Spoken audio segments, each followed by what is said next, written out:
man la Cheikh Tidiane Dieye dëkk fii ci Touba Mbacké benn village bu ñuy wax Kër Niang doon militant bu Alliance pour la République ñu gën koo xam ci APR mu nekk parti politique boo xam ni président de la République Macky Sall moom moo ko jiite. Très bien Cheikh Tidiane yow responsable politique nga dem nga élection présidentielle ànd ak Cheikh Abdou Lahad Mbacké Bali ministre conseiller auprès de son excellence président Macky Sall tey jii mais dañu gis ni à un moment donné da nga geler say activités nekk ci réseaux sociaux yi di attaquer qu'est-ce qui se passe réellement. waaw Babacar question boobu bokk na sax ci li tax ma ñëwoon tey pour sàkku def déclaration bi ndax comme ni nga ko waxee loolu képp ku nekk Sénégal wala nga nekk Touba xam nga ko dama àndoon nag président de la République nekk ci ginnaawam di liggéey ne ci parti bi mais boobu man amuma woon benn responsable Cheikh Abdou Lahad Mbacké Gaïndé Fatma bi mu ñëwee nag ñu ànd ma ne ci ginnaawam di liggéey comme li ñu wax ni politique soo koy def da ngay am ndey da ngay am njaatige da ngay am kilifa bi mu ñëwee wane ni dafa bëgg a jàppale président de la République fii ci commune bu Touba ci liggéey bi nga xam ne mi ngi koy def ci réew mi ñu nit programme président de la République nekk lu am solo bi mu ñëwee ñu nangul ko loolu ànd ak moom ne ci ginnaawam liggéeyal ko liggéey bu wér boo xam ni kenn mënu koo weddi surtout ca fa ñu dëkkee muy Kër Niang bi loolu amee nag li tax bi loolu amee ma gelé samay activité ginnaaw élection yi bi mu jàllee dafa am luñ ma def loo xam ni neexuma te loolu kenn waru koo def muy Cheikh Abdou Lahad Mbacké Gaïndé Fatma moom nga tudd ginnaaw bi élection yi jàllee ànd bi ñu àndoon doon ko liggéey li ma ci gën a mën a tudd rek mooy sama campagne bi ma koy def amee naa ci bor boo xam ni ci campagne bi moo taxoon ma amee ko ginnaaw bi mu jàllee moom nanguwul fay bor boobu nangootuma wuyu téléphone nangootuta lire samay message bi loolu amee nag ma def samay alerte ci réseaux sociaux yi attaques yi sax boo xoolee taxul mu demee noonu ay alerte rek laa doon def di wane ni militant première heure yu APR yi faale wuñ leen man nag du ma ni responsable yi yëpp yi nekk Touba kenn deful dara wala ñoom ñoo yàq parti bi mais man ki nga xam ne moom laay waxal mooy ki ma def moom rek moo ma concerné ndax responsable yu bari dañu fee nekk man ma tànnoon ko te gisuñooñu tànnuma ci. mais Cheikh ay bor dañ koy prouver ci ay këyit mu am traçabilité est-ce que def nga la nga war def parce que politique gu Touba ñëpp nee nañu dafa bari ay mbir yu yéeme da ngay bëgg dara créer ay événement yow est-ce que loolu noonu mën nga ko prouver jël nga bor yooyu noonu def ko ci këyit bind ko prouver ko yóbbu ko wan ko. waaw def naa lu raw prouver Babacar ndax man soo xoolee loolu bi mu amee xam nga yàgg nañoo ànd di liggéey ci ay mobilisation ay parrainage travailler sur le terrain yëpp amut lu ma mas a liggéey ak moom loo xam ni amul preuve lu ma mas a liggéey ak moom rek prouver naa ko won ko bokkuma ci comme ñooñu nga xam ne dañuy ñëw créer événement te la nga leen wax defuñ ko ci événement ba ndax raison pour laquelle moom ci bor boobu li koy gën a prouver man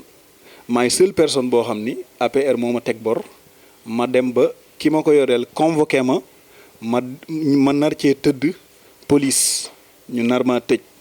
moom mu yëg loolu ma envoyé ko message yëgal ko mu yëg ko kon loolu moom. est-ce que mën nga dellu si bor bi naka la demee bor bi nu mu demee. dama lay résumer bor bi ni mu demee mooy man dama doon def campagne boo xam ni kenn mënu koo weddi ci village bi ma dëkkee muy Kër Niang bi ma koy def ma am jour boo xam ni meeting laa doon def bi may def meeting bi yàlla dogal bi ma defee meeting ma def sama bilan indil ko mu ni ma lii la ma ni ko sama bilan lii la fekk boobu déjà man def naa bilan bi ba pare mu ñëw bi mu ñëwee am na yu bari yu mu waxoon bi mu ñëwee yu ci bari defu ko bi mu jàllee ma envoyé ko won ko ni ko sama bilan lii la ak lii amee naa ci lii mais peut-être moment boobu mën na am moom mu yaakaar ni damay wax noonu wala li may wax nekkut mais après dama ko woon ci ay preuve yu leer noonu. bor bi ça tourne autour de combien. Ça tourne autour de xam nga 350 000 francs CFA. est-ce que réellement moom moo la ko teg parce que dañu dégg ni yéen da ngeen doon ngarale yow it am na ay sources ni yema woon kese si moom. waaw man moom yaakaar naa source boobu baaxul waaw ndax moom xam na ni man ci moom laa yemoon mboolem responsable yi nga xam ni nekk nañ ci département bi tey mën naa yëkkati fii taxaw di wax ñi fi ne ñëpp amu ci ku ma mas a woo téléphone ni ko jox ma lii amu ci ku ma mas a dem ci bureau ni ko dama bëgg nga jàppale ma ci campagne man ci moom laa yemoon sama fidélité ci moom rek la yemoon te loolu yow couvrir nga samay activité politique yu bari mais mosoo gis may tudd kenn wala nga dem kër kenn tase fa ak man wala kenn ku la mas a wax ni la ku la mën a wax fii ci département bi ni la Cheikh Tidiane Dièye gis naa ko mu dem benn kër responsable di fa ñaan dara wala di fa wax dara. mais tamit am nañu ay sources ni yow na nga ko gérer dafa xaw a te génniwul dara parce que da nga ko bind message wax ko loo xamante ni tey ab taalibeem bu ko déggoon dégg na wala boo ko jógee mën na dal sa kaw te moom nee na mu muñal la ko noppi dem nag ba foofu bala yow est-ce que Cheikh war naa mën a bind message yooyu kilifa d'après ñun sources yi nga am. waaw sources yi nga am message yi dañ la waroon wax message yi lan la xam nga ñun on fait de la politique la ñuy def man li ma booleeg moom du lenn lu dul politique kilifa gi mu doon respecté naa ko nangu naa ko mais xam nga man mosoo gis ma taxaw di def déclaration kenn mosul gis Cheikh Tidiane Dièye taxaw di def déclaration wala muy def attaque wala muy acharné wu wala muy def leneen man liñ ma xamee mooy politique autrement mais nit laa message yooyu ngay wax nañ ko war a génn teg muy vocal muy audio muy lu mu mën a doon man lu ma wax tey laa gën a réitérer sama engagement ak lépp loo xam ne nii man waxoon naa ko wala ma bindu. manqué woo ko de respect. non manque de respect amul. xam nga dañoo wax ni nit dëgg mënut a passé dëgg te dëgg du neex manque de respect amul benn yoon boo xam ni mas naa ko def li ñu séq laa wax ak moom te génnuma politique sama digganteeg moom manque de respect moom amul foofu. non c'est-à-dire manque de respect mooy xas nit ki wala nga saaga ko wala nga juger ay valeur am wax ak moom leneen ak leneen loo xam ne dafa génn cadre politique lañ def mu jàll ñu am lu ñu séq même yow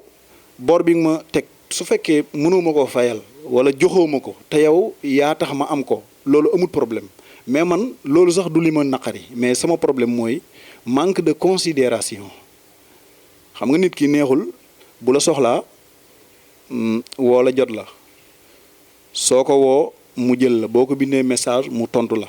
su la soxlawut soo ko woo du la jël. boo ko envoyé message yow si say jugement loolu nga jàpp. c'est-à-dire ci samay xam nga man du ma waxal keneen sama bopp laay waxal voilà sama bopp moo ma concerné man sama bopp laay waxal voilà. ok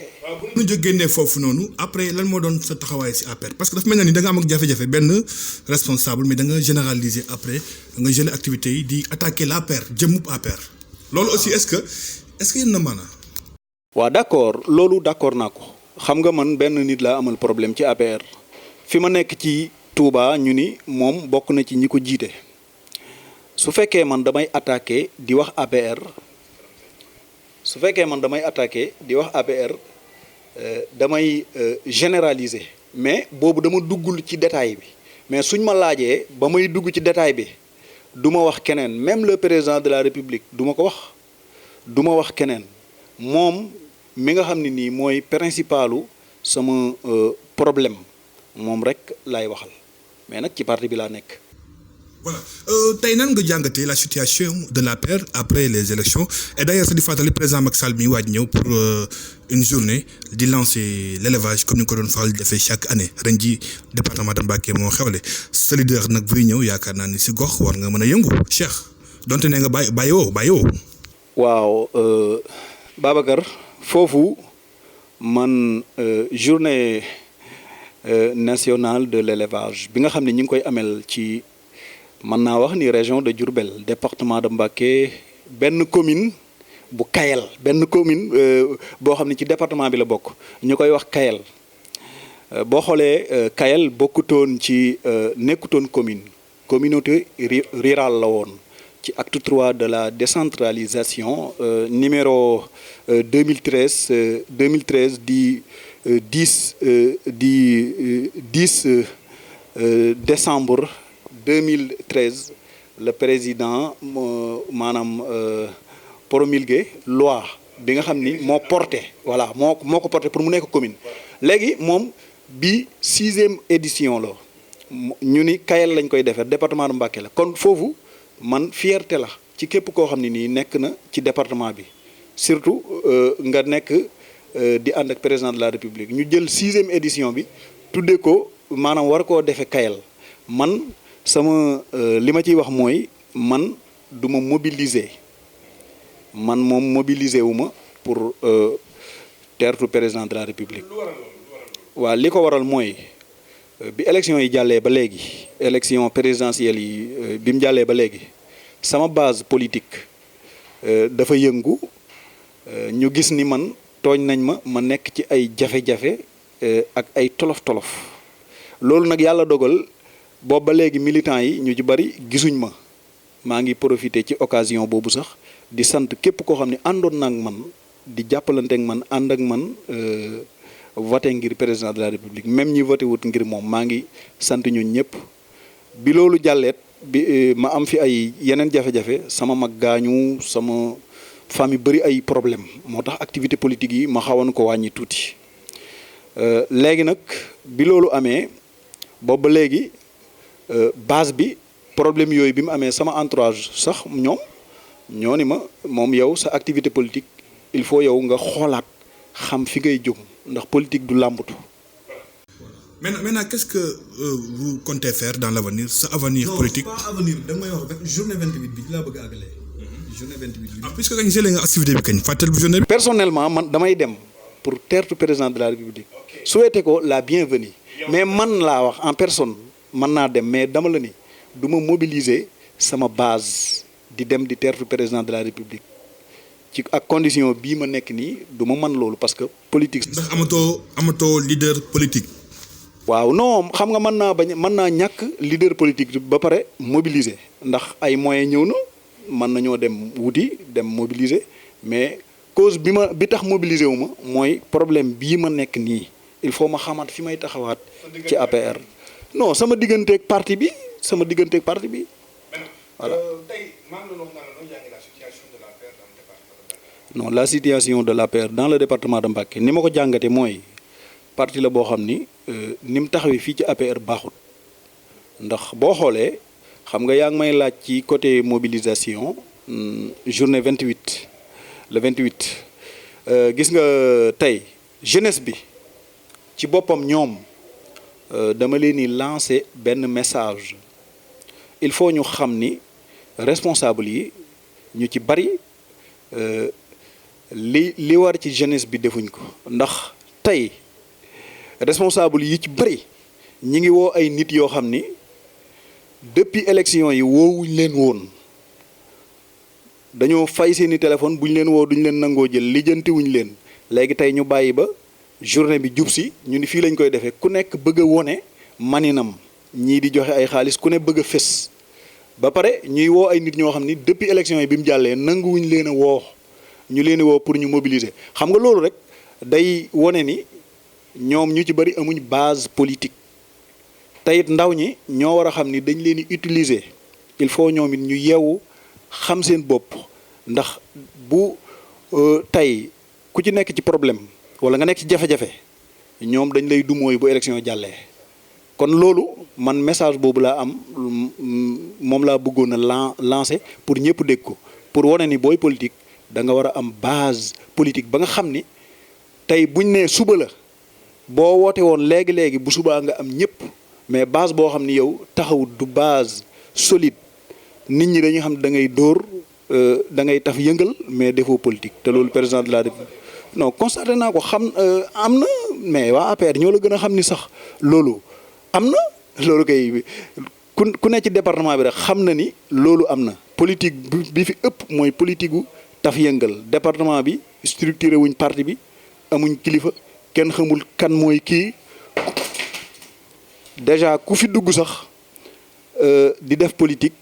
wala nga dëkk ci beneen région wala président yabal la fi soo ñëwee dañuy commencer di la diaboliser di hors sujet te fekk problème bi du ñi fiy ñëw wala président wala keneen ñun ñi fi nekk la. allusion faite à qui ah faite à kan à qui non loolu pour responsable yi ak képp koo xam ne nii membre APR la rek. très bien ku ci nekk rek am na ci part de boo amul looy dolli kon ñu bàyyi la rek ñu tëj. waaw li may dolli mooy li may tëje mooy li ma bëggoon a wax rek mooy daal nañ xam ni daal bis ni ki tey sama déclaration mooy sama diggante ak Cheikh Abdou Lahad Mbacké Gaïndé Fatma mi nga xam ne moom laa doon àndal di def politique bis ni ki tey bàyyi naa ko àndatuñ ci biir APR nag ci laay des président de la république mooy sama kilifa ci APR parce que ba ñuy fondé parti bi dama cee bokkoon may wax loolu di ko yëgal ñëpp xam ni foofu daal loolu ci côté boobu mooy déclaration bi nga xam ne moom moo ma gën a